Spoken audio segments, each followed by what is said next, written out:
Thanks for watching. Don't forget to like, comment, share and subscribe to Mufti Tariq Masood, famous scholar. محرم کے حوالے سے ایک بات کر لوں. یہ 10 محرم کا روزہ رسول اللہ صلی اللہ علیہ وسلم نے ارشاد فرمایا کہ عاشورہ کا روزہ مجھے اللہ کی رحمت سے امید ہے کہ 1 سال کے گناہوں کا کفارہ ہے. تو بڑی فضیلت ہے. رمضان کے بعد سب سے زیادہ فضیلت عاشورہ کے روزے کی ہے, 10 محرم کا روزہ. سمجھ رہے ہیں محرم میں ہمیں شریعت نے کیا کرنے کا حکم دیا ہے, اسلام کیا کہتا ہے؟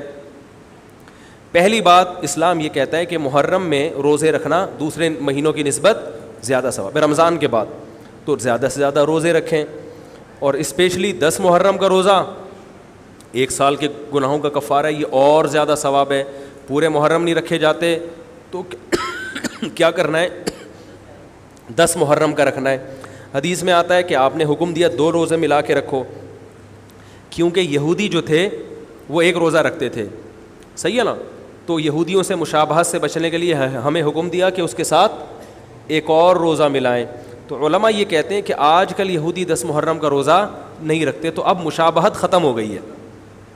تو اگر کوئی 9, 10 یا 10, 11 کا رکھ لے تو اچھی بات ہے, نہیں تو صرف 10 محرم کا بھی رکھ لے تو بھی انشاءاللہ پورا ثواب ملے گا, کیونکہ اب اس میں مشابہت رہی نہیں ہے. سمجھ رہے ہیں کہ نہیں سمجھ رہے؟ یہ کرنے کا کام ہے. دوسرا کام, محرم میں گناہ دوسرے مہینوں کی نسبت زیادہ, اس کی قباحت زیادہ بڑھ جاتی ہے, کیونکہ 4 مہینے محترم ہیں, شوال, ذی قعدہ, ذی الحجہ, محرم اور رجب. یہ 4 مہینے جو ہیں اسلام میں اشہر حرم کہلاتے ہیں. قرآن کہہ رہا ہے فلا تظلموا فیہن انفسکم, ان میں اپنی جانوں پہ ظلم مت کرو. یہ ماتم کرنا بھی تو ظلم ہے نا اپنی جان پہ. تو اللہ نے فرمایا ان 4 مہینوں میں اپنی جان پہ ظلم مت کرو. کسی بھی طرح سے ظلم ہو, جسمانی ظلم ہو, روحانی ظلم ہو. جسمانی ظلم ماتم کر کے بھی ہو سکتا ہے, اور انگاروں پہ چل کے بھی ہو سکتا ہے, اپنے آپ کو پیٹ کے بھی ہو سکتا ہے. روحانی ظلم کیا ہے؟ گناہ کر کا. تو نہ گناہ کرنے کی اجازت, نہ کسی اور طرح سے. عام مہینوں میں بھی ظلم کی اجازت نہیں ہے, نہ اپنے اوپر اور نہ کسی اور پر. تو ان 4 مہینوں میں ظلم کی نوعیت بڑھ جاتی ہے. سمجھ رہے ہیں؟ یہ ایک محرم کی فضیلت ہے اسلام میں. اور تیسری فضیلت جو محرم کی, جو بعض روایات سے ثابت ہے, یعنی جو فضیلت تو نہیں کہیں گے اس کو, جو محرم میں کرنے کا کام ہے, وہ بعض حدیث میں آتا ہے کہ آپ صلی اللہ علیہ وسلم نے ارشاد فرمایا کہ عاشورہ کے دن اپنے اہل و عیال پر دسترخوان کو وسعت دو, اس سے رزق میں برکت ہوتی ہے. لیکن یہ جو حدیث ہے یہ ضعیف ہے, سند کے لحاظ سے پاورفل اور مضبوط نہیں ہے. بعض علماء نے کہا کہ اس کثرت طرق کی وجہ سے حسن کے درجے کو پہنچ گئی ہے. ہمارے ہی بعض اکابر علماء کی رائے ہے, علماء جو بر صغیر کے علماء, بڑے بڑے علماء ہیں, میں نام نہیں ذکر کرتا لیکن بہت بڑی اپر لیول کے علماء ہیں, ان کی رائے یہ ہے کہ یہ ضعیف, اتنی ضعیف نہیں ہے کہ بالکل ہی مسترد کر دی جائے, ٹھیک ہے نا, اور تعدد طرق کی وجہ سے درجہ حسن کو پہنچ گئی ہے. علامہ ابن تیمیہ رحمہ اللہ تعالی, جن کو سعودی عرب میں بہت فالو کیا جاتا ہے, ان کی رائے اور سلفی علماء کی رائے, جو سعودی عرب کے العثیمین, بن باز وغیرہ تھے, ان کی رائے یہ کہ یہ حدیث بالکل صحیح نہیں ہے, اور اس کی کوئی حیثیت نہیں ہے کہ دسترخوان کو وسیع کیا جائے اور عاشورہ کے دن کھانا کھلایا جائے. سمجھ رہے کہ نہیں سمجھ رہے؟ لیکن جو دوسری طرف معتدل علماء, معتدل سے مراد میں ان کو برا نہیں کہہ رہا, لیکن وہ انہوں نے حدیث کی جو, اب اگر آپ سندوں کی تحقیق کریں گے تو اس کو بالکل من گھڑت قرار دینا درست نہیں ہے. اگر سندوں کی تحقیق کریں گے تو ایسا معلوم ہوتا ہے کہ علامہ ابن تیمیہ رحمہ اللہ تعالی, جو ہمارے لیے قابل احترام ہے, انہوں نے اس حدیث کو رد کرنے میں تھوڑا مبالغہ سے کام لیا, غلو کیا ہے. ایسا نہیں ہے کہ بالکل ہی اس کی کوئی ویلیو نہیں ہے. تو ضعیف روایتیں ہیں لیکن کثرت طرق کی وجہ سے درجہ حسن کو پہنچ گئی ہیں. سمجھ رہے کہ نہیں سمجھ رہے؟ اس وجہ سے بعض علماء کی رائے, بلکہ جمہور کی رائے یہی ہے کہ محرم میں اگر کوئی اپنے بچوں کو جمع کر کے اچھا کھانا کھلا دیتا ہے 10 محرم کو, اور یہ حلیم شاید یہیں سے نکلا ہے, شاید یہیں سے نکلا ہے کہ یوں تو وہ اچھا کھانا ہو جائے گا, تو وہ کہتے ہیں کوئی حرج نہیں ہے. لیکن ایک بات جو دوسرے علماء کہتے ہیں, جو میری بھی سمجھ میں آتا ہے, بلکہ میں نے پہلے کہیں پڑھا تو نہیں, میرا دماغ اس طرف گیا, لیکن اس کی تائید میں علماء کے فتاویٰ مل گئے.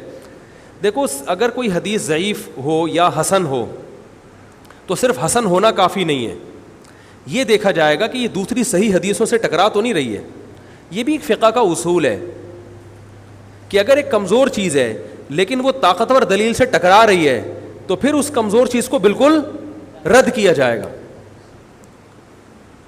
تو عاشورہ کے دن روزہ رکھنے کا حکم ہے, یہ بالکل بخاری مسلم کی صحیح حدیث سے ثابت ہے. اور جو کھانا کھلانے والی روایت ہے وہ اس ٹکر کی نہیں, اس کو تو ابن تیمیہ جیسے محقق نے بالکل ہی کالعدم قرار دے دیا, بعض عرب علماء نے بھی بالکل کالعدم قرار دے دیا, اگرچہ ہماری رائے ہے کہ بالکل کالعدم نہیں ہے, لیکن بہرحال اس میں محدثین کا بڑا اختلاف ہوا ہے. جبکہ روزہ رکھنے والی جو روایات ہیں وہ بالکل بے غبار ہیں, ان کو سب صحیح مانتے ہیں. تو کھانا کھلانا اور روزہ جمع بولو بھائی نہیں ہو سکتا, اس لیے کہ اگر وہ روزے کا دن ہے تو کھانے کا دن نہیں ہے, کھانے کا دن ہے تو روزے کا نہیں. ابن تیمیہ رحمہ اللہ تعالیٰ کی رائے یہ ہے کہ بعض لوگوں نے شیعہ کی مخالفت میں غلو کیا ہے. شیعہ نے اس دن کو چونکہ منحوس بنا دیا 10 محرم کو, تو انہوں نے مخالفت میں اس دن کو ایک سیلیبریٹ کرنے کے لیے نا کھانا کھلانے کا حکم دے دیا کہ ہم منحوس نہیں سمجھتے بلکہ اس کا کیا کریں گے اپوزٹ کے کھاؤ اور کھلاؤ. تو انہوں نے کہا یہ بھی غلو ہوا ہے دوسری طرف. بھائی منحوس نہیں ہے, مبارک ہے ہماری نظر میں, لیکن اتنا مبارک کہ اس میں کھانا کھلانا اور یعنی عید والا عنصر, کھانا کھلانا تو عید کے دن ہوتا ہے نا, تو عید نہیں ہے بہرحال. تو یہ بھی بڑی جاندار بات, اگرچہ یہ عقلی دلیل ہے مگر یہ ایسی نہیں ہے کہ بالکل اس کو کالعدم قرار دے دیا جائے. تو اب علماء نے دونوں حدیثوں کو تطبیق کی کوشش کی علماء نے کہ بھئی کھانا بھی کھلاؤ اور روزہ بھی رکھو, افطاری میں کھلا دو, سحری اور افطاری میں. تو بات یہ ہے کہ افطاری میں اگر آپ کھلائیں گے تو وہ 11 محرم شروع ہو چکی ہوگی, وہ 10 محرم بولو بھائی نہیں رہے گی. دوسرا سحری میں جو کھلانے کا مسئلہ ہے نا, سحری میں تو سحری میں جب ہم کوئی کہتے ہیں نا فلاں دن یہ کام کرنا ہے فلاں دن, تو اس سے لغت میں جو ذہن میں متبادر ہوتا ہے نا وہ دن کا وقت ہے, وہ 3:30 پونے 4 کا وقت نہیں ہوتا. یہی وجہ ہے کہ جو لوگ اس حدیث پر عمل کرتے ہیں عاشورہ والی, وہ دن میں کھانا کھلاتے ہیں, دوپہر کے ٹائم لنچ کرتے ہیں. وہ افطاری میں تو ویسے ہی دسترخوان وسیع ہوتا ہے بھوک کی وجہ سے. ارے بابا وہ تو ویسے ہی بچوں کو جب روزہ رکھا ہوا ہے تو اچھا کھلاؤ, سحری اچھی کراؤ, اور افطاری وہ تو ویسے ہی بھوک کی وجہ سے, رمضان میں دیکھو نا کیسے کھلے دسترخوان ہوتے ہیں. تو میں نے بڑی کوشش کی دونوں حدیثوں کو جمع کریں, لیکن تکلف کے بغیر یہ ممکن نہیں ہے. تو فقہ کا ایک اصول ہے کہ جب کوئی بے غبار صحیح حدیث ہوتی ہے اور اس سے ایک اصول ثابت ہو رہا ہے, تو اس کے مقابلے میں اگر کمزور روایت آئے گی جو اس سے ٹکرا رہی ہوگی, تو اس کمزور روایت کو, اگرچہ وہ موضوع من گھڑت نہیں ہے, لیکن اس کمزور کو اس صحیح حدیث کی مخالفت کی وجہ سے بولو بھائی رد کر دیا جائے. اس لیے میرا نالائق کا موقف یہ ہے, میں بہت نالائق ہوں, میں اتنی بڑی بڑی باتیں کرتا نہیں ہوں, لیکن ساڑی عقلچ یہ چیز آندھی نہیں ہے کہ بھائی جو روزے کا دن ہے وہ بھوکے پیاسے رہنے کا دن ہے, وہ کھانے کھلانے کا نہیں ہے. افطاری میں تو ویسے ہی کھاؤ بھی کھلاؤ بھی. تو اور اس کا نقصان یہ بھی ہوتا ہے کہ لوگوں نے اس کھانا کھلانے کے چکر میں روزے چھوڑ دیے ہیں. سمجھ رہے ہیں, جب حلیم پکے گا تو کون روزہ رکھے گا بھائی, ساری رات گھوٹا لگے گا حلیم کا کہ کل دسترخوان وسیع کرنا ہے, تو پھر روزہ گیا, وہ تو تیل لینے گیا, روزہ کون رکھے گا روزہ. تو وہ حدیث صحیح حدیث کی بالکل اس میں ٹائٹ قسم کی مخالفت ہو رہی ہے, ٹھیک ہے نا. تو نالائق کی رائے, پھر بھی اگر کوئی دوسرے علماء کی رائے کو فالو کرتا ہے تو وہ کھائے بھی کھلائے بھی.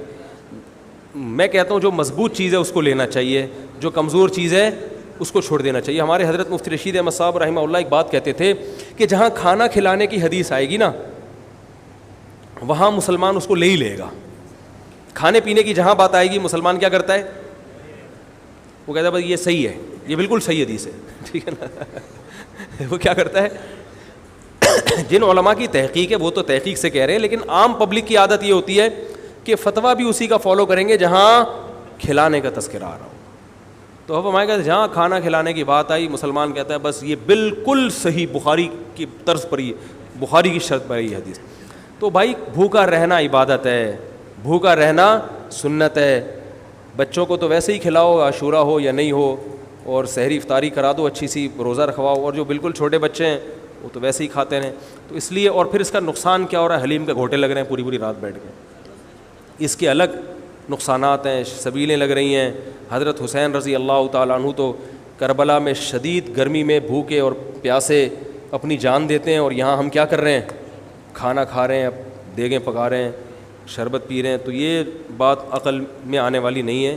تو عاشورہ کے دن کی مناسبت سے روزہ ہی ہے, وہ روزہ رکھنے کا دن ہے. اللہ تعالیٰ عمل کی توفیق عطا فرمائے. وما علینا الا البلاغ. Thanks for watching. Don't forget to like, comment, share and subscribe to Mufti Tariq Masood, famous scholar.